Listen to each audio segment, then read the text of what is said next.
Então, o Toninho do Diabo é figura, maluco, doido, louco. Uma coisa que me deixa curioso, que você falou no início da conversa, é as paradas das magias. Uhum. E como foi essas suas experiências com magias dentro do satanismo? Que isso é magia curioso. que você tentou e deu certo? Tem... Eu não posso ensinar magia. Não aqui, ensina. Mas Não, eu vou não precisa pensar, ensinar. Fala como... Até porque essa porra deve ser super complexo. Não eu ia fazer sem querer uma hora na minha vida. Não, tem as mais simples, é que nem fazer mágica, tá?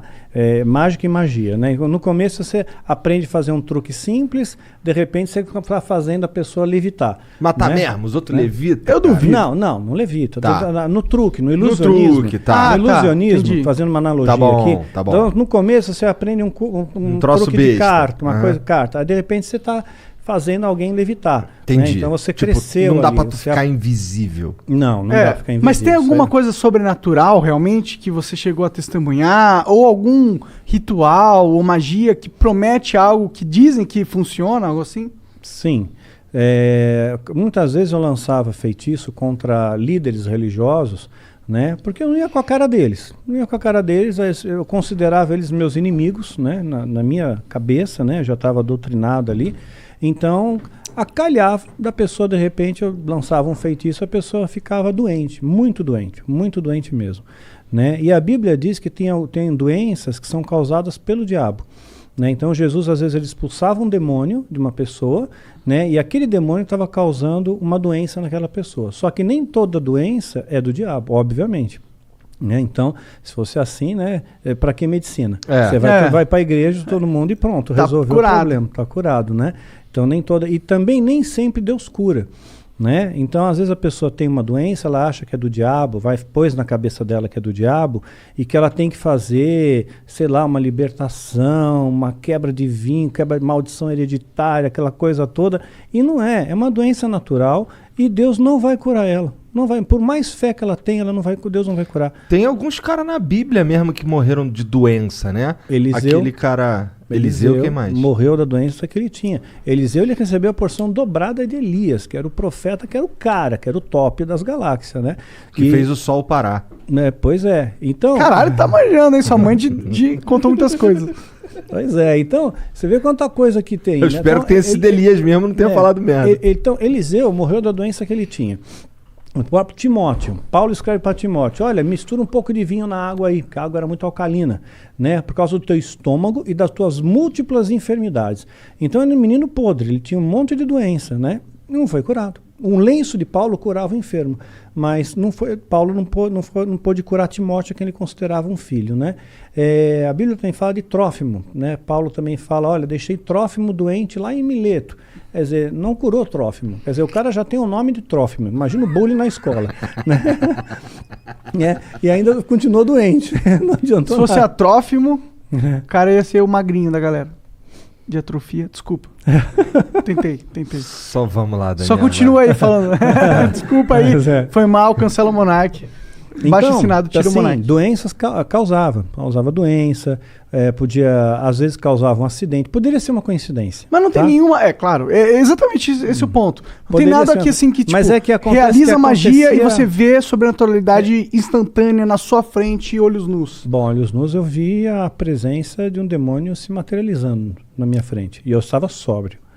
Né? Duvido. Como é que é um demônio?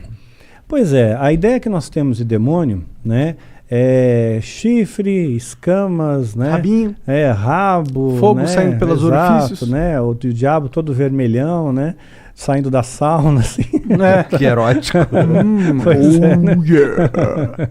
Então, mas não, né, é um ser que parece, que aparecia para mim, o Abraxas, que apareceu para mim algumas vezes, ele tinha um formato semelhante, tá? Semelhante. Não consigo descrever isso aí em poucas palavras. Você tem filho, você deve ter assistido Como Treinar o Seu Dragão. Sabe o Banguela? Então, mais ou menos parecido com o Banguela. Parecido com o Banguela. Mas tinha um olhar assim, né? O olhar que pegava era um olhar muito profundo, era como se não tivesse olhos, era como se fosse um buraco. né? Fosse um buraco que te hipnotizava aquilo ali, né? Porra, e você tu não sentia ficou com uma... cagaço quando tu viu pela primeira vez, não? Não, eu fiquei orgulhoso, porque ele atendeu meu pedido, né? Porque eu invoquei, eu Cara, fiz a tu invocação... chamou o cara, meu? Eu fiz a invocação, né? E ele veio. Então, quer dizer, eu me senti muito orgulhoso, muito Dá pra tu fazer a prestigiado. invocação e ele não vir? Porque ele não tá afim? Poderia Pelo jeito. acontecer. Poderia Como que é uma acontecer. invocação de um demônio? Não precisa dar detalhe, mas tipo... É complexa. Tem bastante detalhe. Detalhe. E Quer dizer, muitos um ritualzinho materiais, vai? Muitos materiais. Materiais raros? Alguns raros. Entendi. Alguns raros. Então é um ritualzinho de pelo menos aí umas 3 horas, 4 horas. De né? ritual rolando, não é de preparação. Não, de ritual rolando pra ter invocação em si. Entendi, caralho. E aí ele se materializa, tipo, ele só aparece? Ele falou alguma coisa com você? Tipo, dá pra encostar nele? Dá pra encostar, são criaturas frias, geladas. Frio, completamente frio. E o que ele Mas falava? você vê, anjo se materializou na Bíblia. Anjo se materializou. Comeu, né? Anjos comeram na Bíblia, então estavam bem materializados. Né? Então, se demônios são anjos caídos, eles também podem se materializar, só que em circunstâncias ritualísticas. Por exemplo, um demônio não pode se materializar aqui. Né? Um anjo poderia, Deus poderia permitir que um anjo viesse aqui, mas um demônio não. Só dentro de um sistema ritual, tem que ter um ritual para ele vir. Tem que ser tudo bem preparado. Porque eles estão aprisionados, de certa forma? Estão aprisionados, sim, eles são limitados. Né? Eles não podem fazer o que eles querem também da Veneta. Né?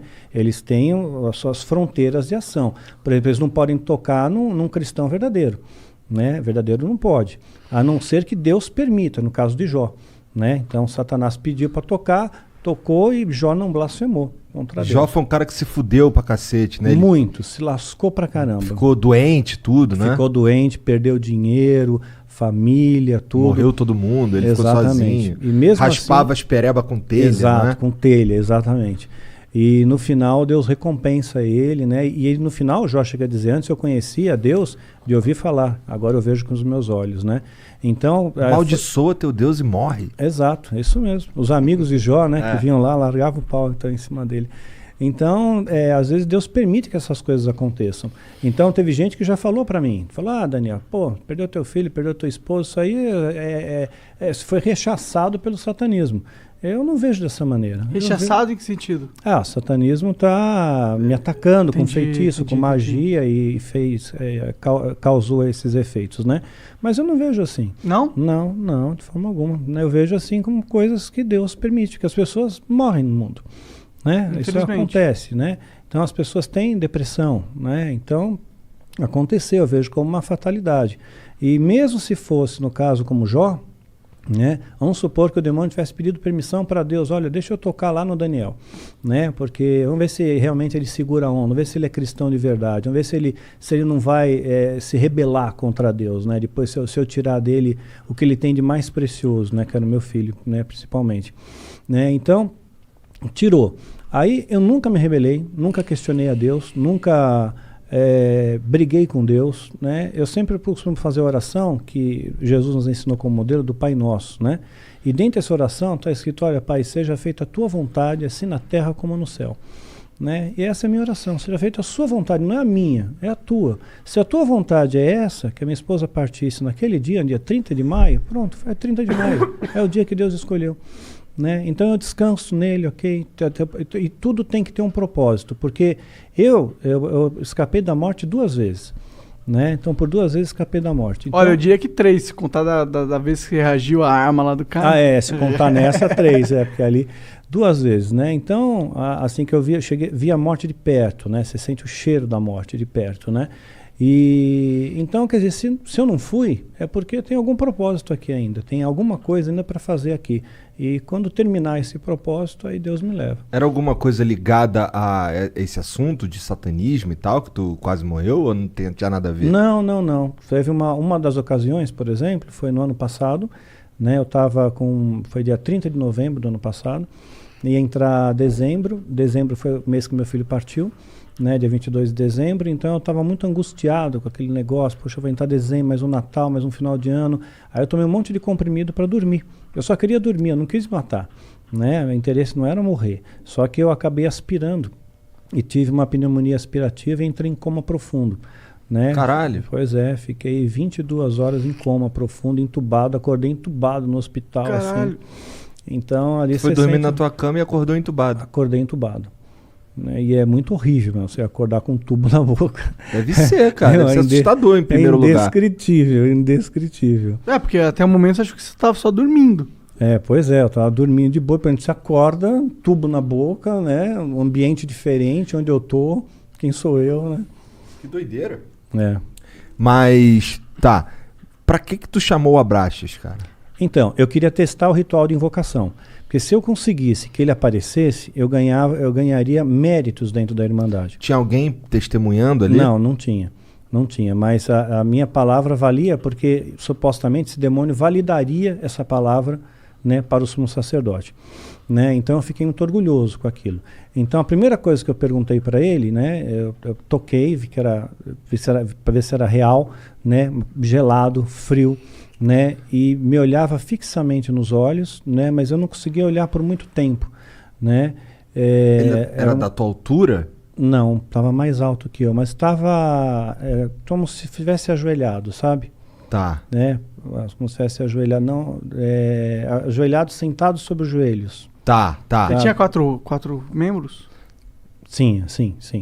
Assim, o Banguela lá, ele não é bípede, mas ele era bípede? Sim, bípede. Entendi. Né? Sim, tinha pernas, braços, né? Sentou, né? Forte, braceletes que pareciam braceletes de ouro, era dourado, né? Não sei se de ouro de verdade, não. Tá. Né? Dá para morder assim, tipo assim. É para valer, né? E a única coisa que eu perguntei foi se os animais eles iam para o céu, né? Perguntei, os animais vão para o céu, né? Porque eu tinha essa preocupação, será que os animais vão para o inferno? O animal é bonzinho, ele não pode ir para o inferno. Então eles estão todos no céu, né? Eu só fiz essa pergunta, né? Sei lá, uma pergunta besta, né? Que veio na minha cabeça. Interessante a pergunta até. Mas eu fiquei no vácuo, eu não tomei resposta nenhuma e ele desapareceu. E olha lá, ele, porra, tu me chamou pra isso, meu irmão? Caralho! Deixa eu tomar no cu, porra! Eu queria a porra da tua alma, não quero só um quiz aqui, eu sou o dicionário Aurélio da divindade, porra.